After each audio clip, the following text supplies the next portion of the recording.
So almost 20 years of journey. So ఈ 20 years of జర్నీలో సినిమాలు తక్కువే చేశారు.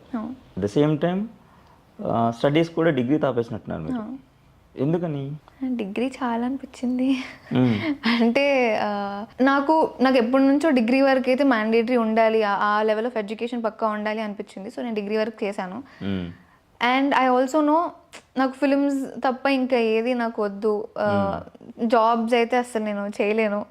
అది తెలిసినప్పుడు ఐ థింక్ మాస్టర్స్ కానీ ఎంబీఏ ఇలాంటివన్నీ నాకు చేయాలన్న మూడ్ కానీ ఎప్పుడు రాలేదు. అంటే చాలామంది చెప్తూ ఉన్నారు, if not films why don't you, అంటే నువ్వు అట్లీస్ట్ హైయర్ ఎడ్యుకేషన్ ఉన్నా నీకు జాబ్స్ వస్తాయని. కానీ నా ప్లాన్ బి అసలు జాబే కాదు. యూజువలీ ప్లాన్ బి లాంటివి ఏం పెట్టుకోలేదు. కానీ ఇఫ్ ఇన్ కేస్ ఇండస్ట్రీలో అంటే ఇప్పుడు ఇండస్ట్రీ అనేది సస్టైనబుల్ థింగ్ కాదు, సస్టైన్ అంతలా అవ్వలేము. ఎస్పెషలీ ఫీమేల్ యాక్ట్రెసెస్కి అయితే ఇంకా చెప్పలేం.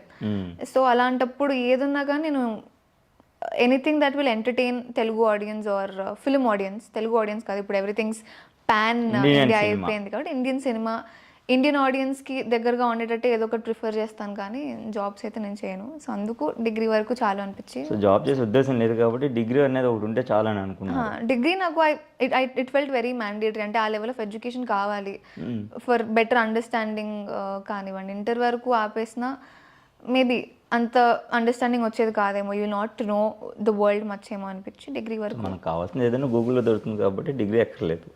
ఐ మీన్ పీజీ లాంటివి ఎక్కర్లేదు. ఇందాక నేను చెప్పినట్టు నాకు నేను ఏది నేర్చుకోలేను. Practically if I do things only I can learn. So degree నాకు అలా హెల్ప్ అయింది. ఇప్పుడు నేను అదే ఇంట్లో కూర్చొని చదవమంటే నేను ఈజీ చదవలేను. నాకు లెక్చరర్స్ ఉండాలి, లెక్చరర్స్ ఎక్స్ప్లెయిన్ చేయాలి, ఆ వైబ్ కావాలి నాకు. అప్పుడే నేను ఐ కెన్ డూ థింగ్స్.